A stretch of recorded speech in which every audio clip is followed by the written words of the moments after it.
Okay guys, I'm doing another unboxing. This unboxing is of the framed Verdict. It's BMX bike, freestyle bike, whatever you guys want to call it.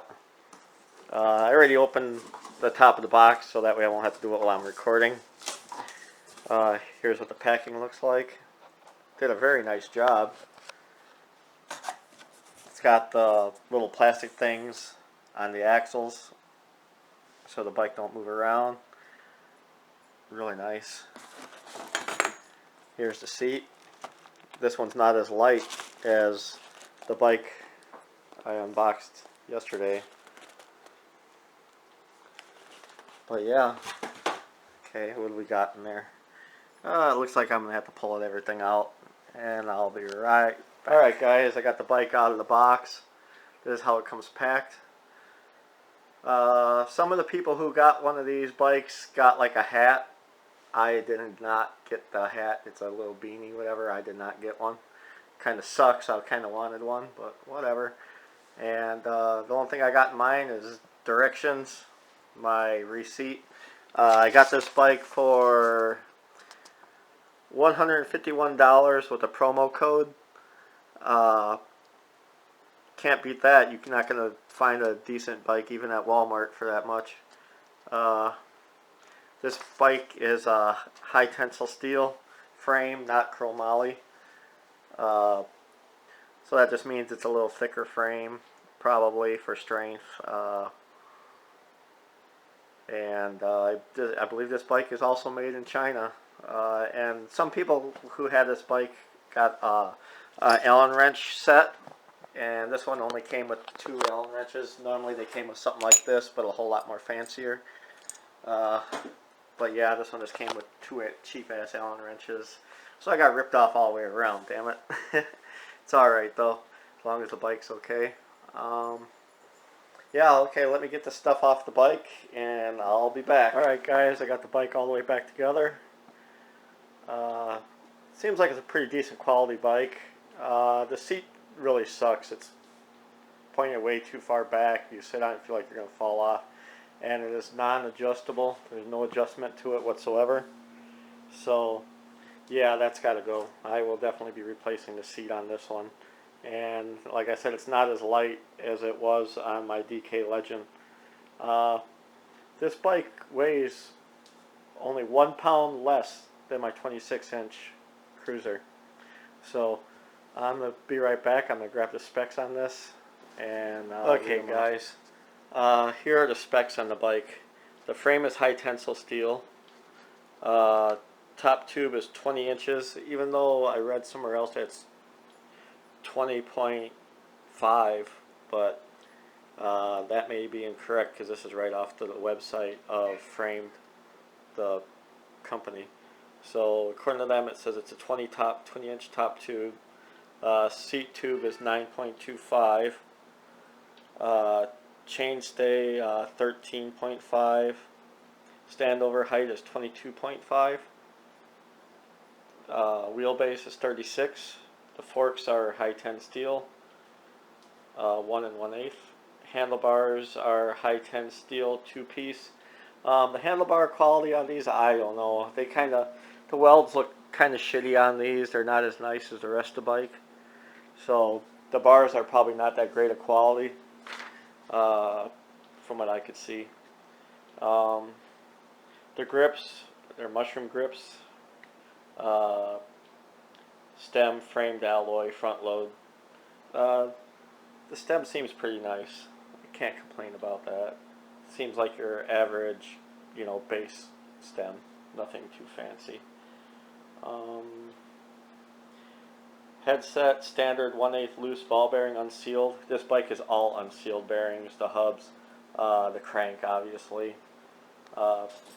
This has a cassette freewheel, because you have cassette usually is if you go back and the pedals move with it.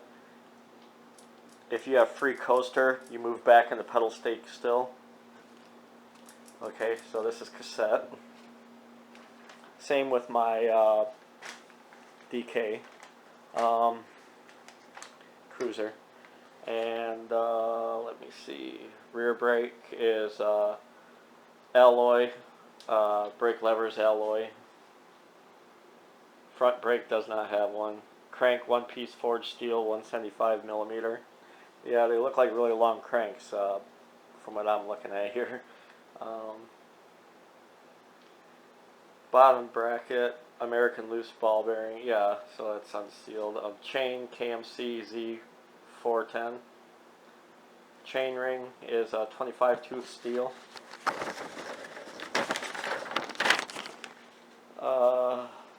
Yeah, rear freewheel 9 tooth cassette. So yeah, it is cassette. Front hub 36H unsealed 3/8 axle. Rear hub 36H unsealed 14 millimeter axle. They're both alloy hubs, surprisingly. Saddle, one-piece seat and post. Yeah. I mean, I guess if you're never going to sit down, it's fine, but if you're going to actually ride it and you want to sit down, it's pretty garbage. You feel like you're going to fall off the seat. Pedals, 1/2 nylon composite. These pedals, the bearings in them actually seem pretty decent. They're smooth, but from what I've read, these pedals do break. So I'll probably change those over to bear traps or platform pedals or something. Because I don't know, they look okay, but I don't want to risk having them break when I'm riding. The weight of the bike is 25 pounds, 2 ounces. So this bike is actually 1 pound less than my 26-inch cruiser. And the reason why it's probably so heavy is because it is a high-ten steel. But don't get me wrong, back in the day, I think a lot of people had high-ten steel, and chromoly is kind of like a relative word now. There's so many different formulas for making chromoly that one company's chromoly is better than the others. Same with probably the high-ten steel. A lot of it, I would say, depends on the welds. I mean, most bikes I see usually break on the welds. So if you did a shitty weld job, it doesn't matter if you got a $1,000 bike or like this, a $150 bike. If your welds are shit, your bike's not going to last. I've seen people with red lines always having cracked forks. Red lines were pretty pricey back in the day. And I'm talking around the 80s when Redline was a pretty big famous bike brand. I remember always the dropouts on the forks were always breaking. I've seen frames snap in half, at the welds. And these are expensive bikes I'm talking about, where I've seen people have these cheap bikes, they beat the crap out of them sometimes and they last forever. So, I don't know. I think it's just luck of the draw, honestly, on that. But I would not be afraid to beat on a high-10 steel. If it breaks, no big deal. This bike's only $150. You're not spending $500-600. So, and usually these bikes get beat pretty bad, so they probably get replaced quite a bit anyways from getting beat, scratched up, banged up, whatever. But yeah, I mean, the rims on these, I don't think they're welded. I think they're pinned. I'm not sure though. I'm not sure how to tell. I never dealt with that, but I can see a seam here, and it doesn't look like they're welded. Hard to say though. I'm not a BMX professional, so. But yeah, it's a decent bike. You got your basic seat post clamp, nothing too fancy.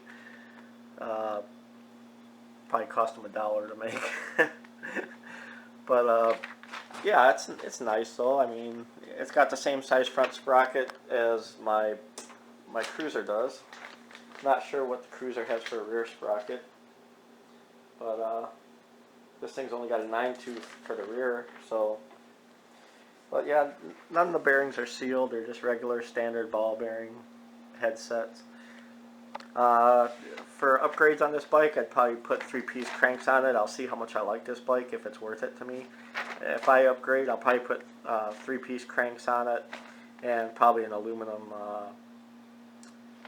aluminum gear on the front. Other than that, I'd probably leave the bike just the way it is. I wouldn't mind, you know, like I said, the black rim thing is kind of a fad that I wish would go away. But I'll probably just leave it. So until they bend, because these are only single wall rims. These are not double wall, so I do not know how strong these will be. But people who have this bike say they love it. It's got really good reviews, and that's why I bought it, just because the reviews were so good. Okay, you guys can see the brake lever, your stem, nothing too fancy.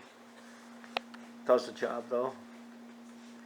Yeah, I gotta remember to tighten down these bolts. I kind of forgot to do that when I was putting it together. When you put the pedals on, don't force them on because they're opposite direction. One of them is, so you don't want to strip it out. Whoever put the back wheel on must have been Thor, because the chain was so stinking tight you could hardly move. You were hardly able to even move the pedals, but now I loosened it up, so now it's all good. Still seems a little tight, but I don't know, I'll look into it. But yeah, overall it's a very nice bike. You want a nice cheap bike to beat on, I would recommend this one. I'll give you guys more updates later on when it quits raining around here. Live in Wisconsin sucks. But anyways, guys, I'm going to cut this video here. If there's anything else you want to know about this bike, put it down in the comments. The welds on the bike, the frame itself, seem pretty decent. They're not bad. Not bad at all. I will almost guarantee these bikes are probably made on the same line where your SC bikes are made, and probably your DKs. I almost guarantee my DK was made on the same line as the SCs. Just because by looking at the packing, and they seem like they pack them the exact same way as the SCs. So, but yeah. I mean, I'm not 100% sure on that, but all these bikes nowadays are made in China. This bike, I'm 100% sure was made in China, even though I don't see any stickers on it saying so. So that's kind of weird. I think the box said made in China though. But yeah. See, box says made in China. So that's where 90% of your bikes are made nowadays. Either that or Taiwan. So, all right, guys, I'm gonna let you go. Any questions? Just like I said, drop them in the comments. Like, subscribe. I'll see you in the next video. Bye.